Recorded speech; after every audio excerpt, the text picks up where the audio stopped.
Sebelum nanti kita bicara tentang siratal ladzina an'amta 'alaihim, karena ini menyangkut tentang nikmat juga, tidak ada salahnya kalau kita juga harus mengerti nikmat itu apa sebetulnya.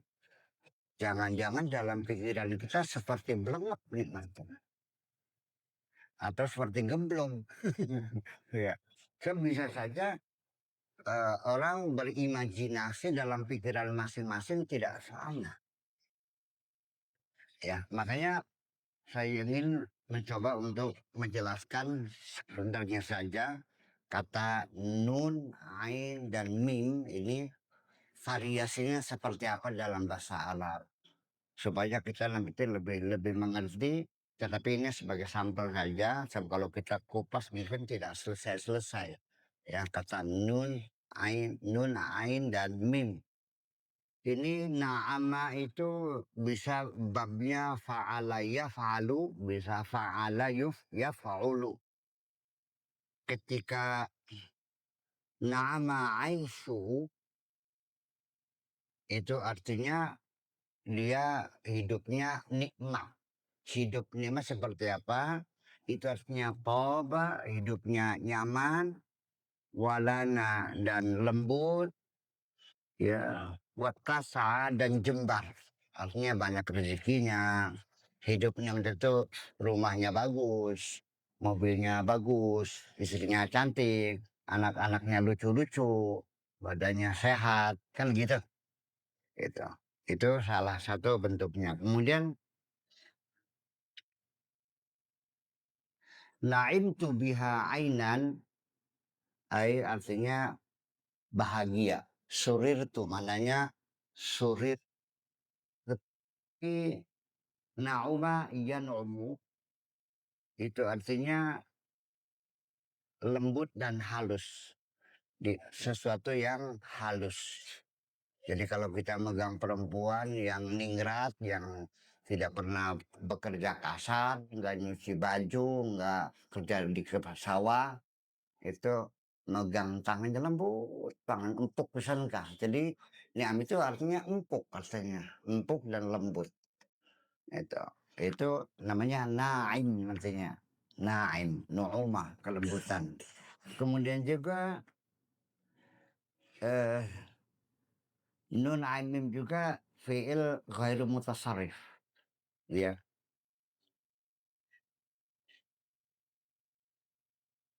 Dan itu maknanya liinsya'il madah, untuk menunjukkan sanjungan. Seperti taqul ni'mar rajulu zaidun. Ni'mar rajulu zaidun itu tidak ada hubungannya Zaid dapat nikmat. Artinya ni'mar rajulu zaidun. Jadi Zaid itu merupakan lelaki yang sangat baik sekali.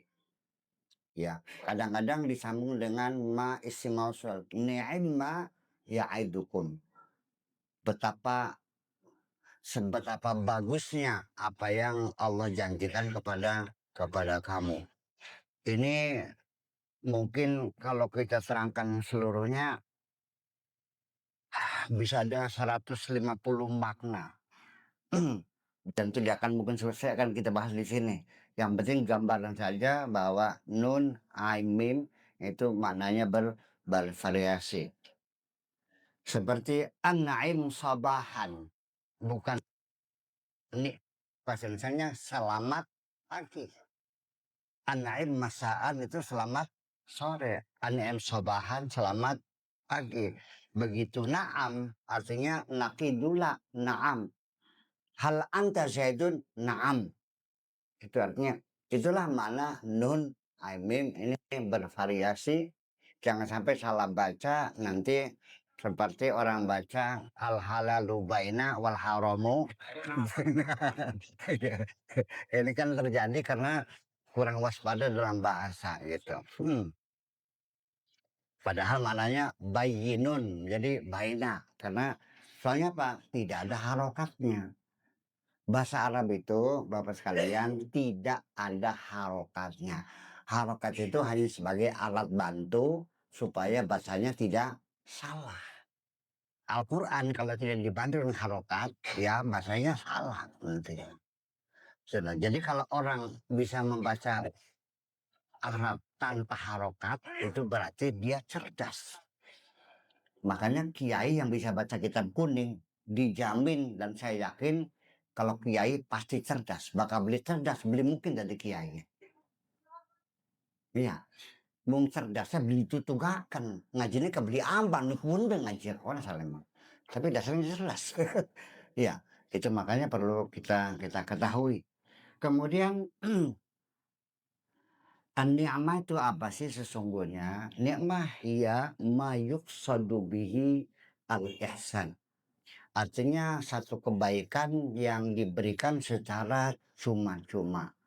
Tidak ada latar belakang la li gharadin wala li iwadin. Tidak ada tujuannya dan tidak ada imbalannya. Itu nikmat pada kita itu tidak ada tujuan.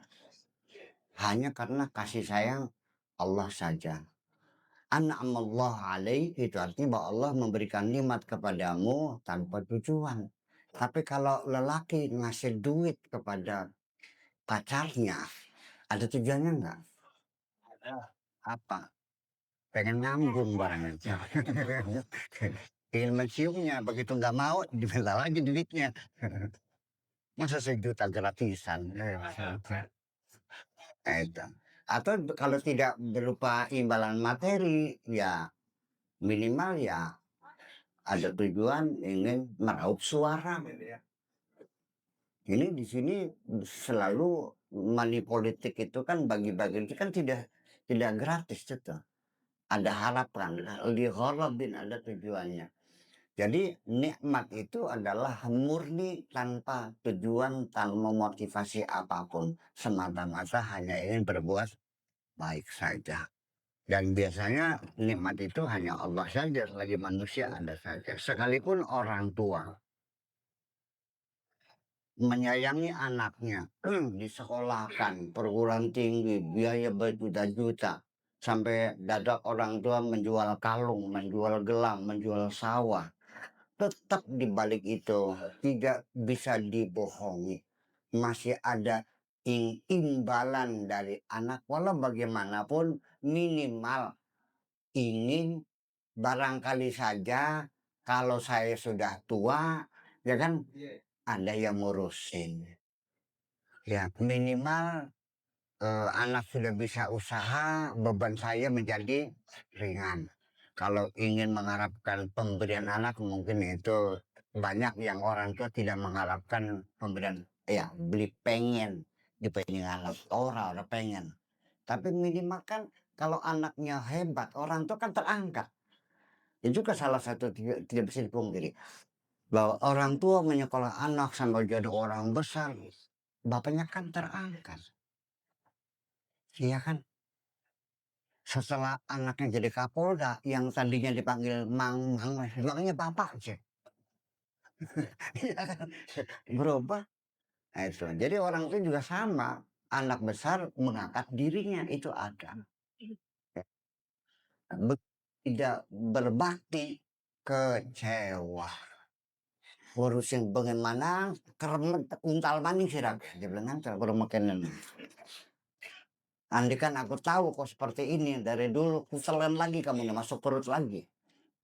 Itu kan saking kecewanya orang tuh terhadap anak. Ini nikmat seperti itu. Makanya nikmat itu adalah juga namanya at-tana'um. Merasa nyaman juga sama wati bulais dan hidup yang nyaman. Wa ni'matun itu wa ni'matun kanu fiha fakihin.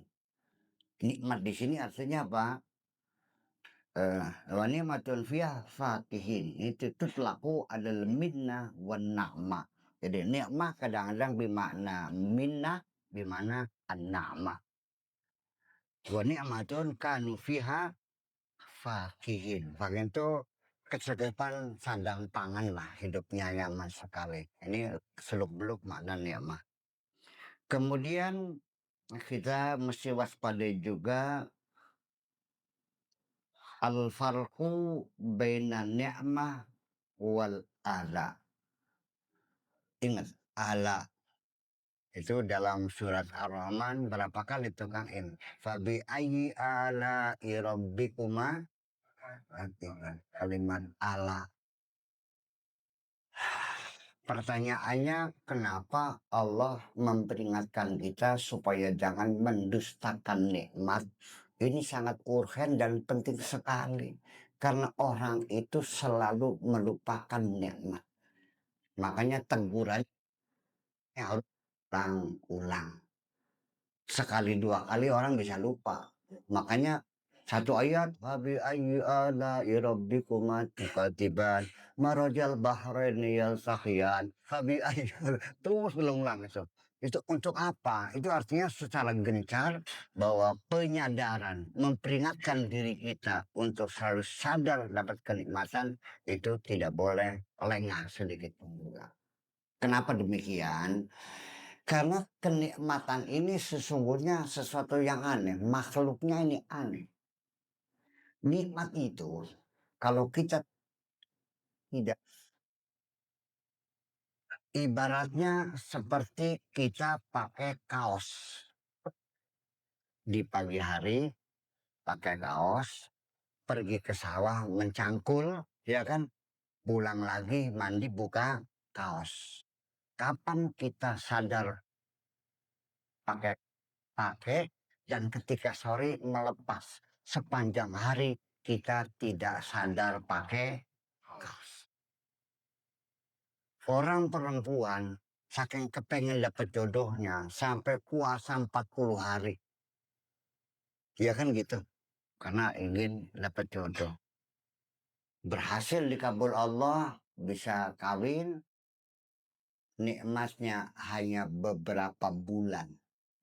Setelah itu, duder, ya, bertengkar sepanjang hari. Persis kayak perang dunia kedua.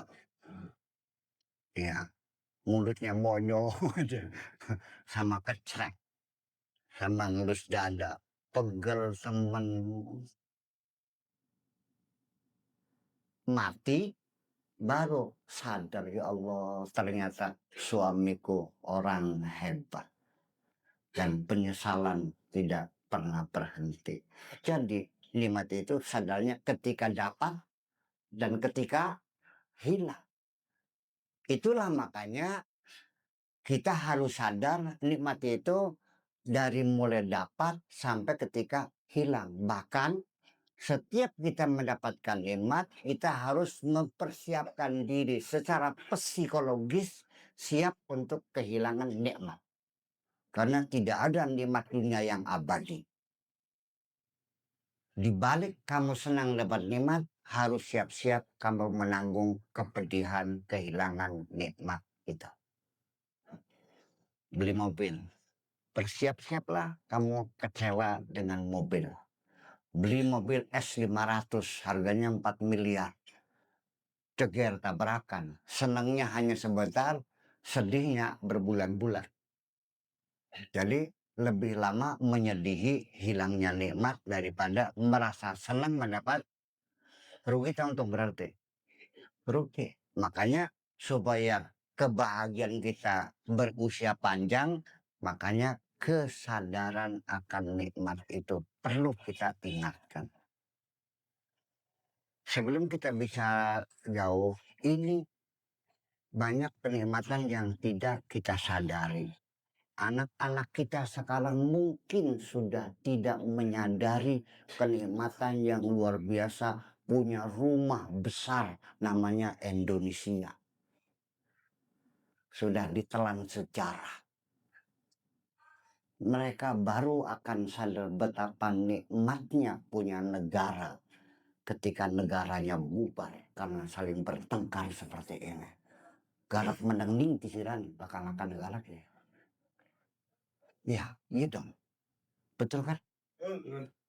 Ini mobil Kopayo baru diganti joknya. Disiletin sama anak-anak. Pakai silet. Pakai sepidol, boro-boro merawat fasilitas umum, merusak. Nah ini makanya saya melihat bahwa anak-anak kita harus diingatkan dengan sejarah perjuangan supaya mereka tahu ini rumah kita harganya mahal. Betul nggak, Pak Polisi? Mau tinggal di mana kalau dalam Bulbar? Iya. Nah itulah persoalannya. Nikmat iman, nikmat Islam sudah diberi hidayah, sudah disunatin, ya kan, sudah disekolahkan madrasah oleh bapaknya. Kenapa tidak disyukuri? Sampai akhirnya tamatan madrasah tapi nggak sholat sih gimana? Ada nggak yang sin?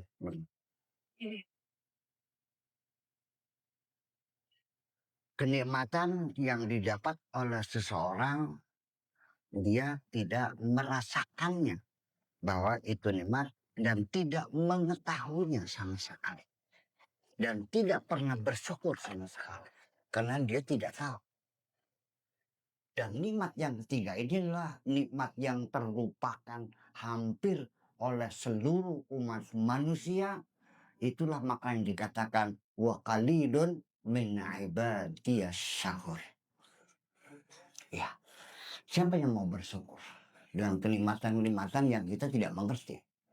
Kita taunya nikmat itu dapat duit, ya kan gitu. Makan sate, istri yang cantik, rumah bagus, mobil mewah, jabatan, gaji tinggi.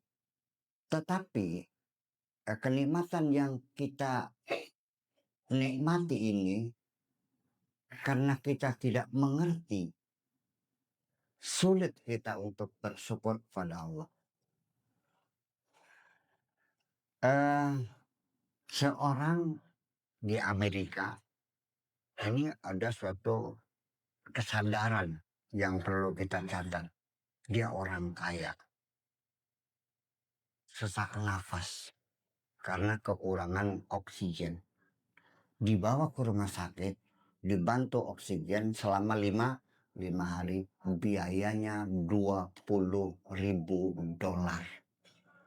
Setelah selesai, dia baru paham, ya Allah, anugerah Allah, oksigen yang berlimpah ruah yang kita hirup setiap hari, berapa kalau harus kita bayar kepada Tuhan. Ini orang Amerika, ini begitu. Mungkin kalian yang Muslim belum pernah menyadari, berarti makasih dapat oksigen. Iya. Dan kita juga tidak tahu bahwa oksigen yang kita hirup itu masuk ke dalam paru-paru. Ya kan gitu, dihembuskan, didorong oleh jantung, masuk ke dalam darah merah kita mengalir. Dan kita tidak tahu berapa banyak oksigen yang dibutuhkan oleh darah merah kita. Betul kan?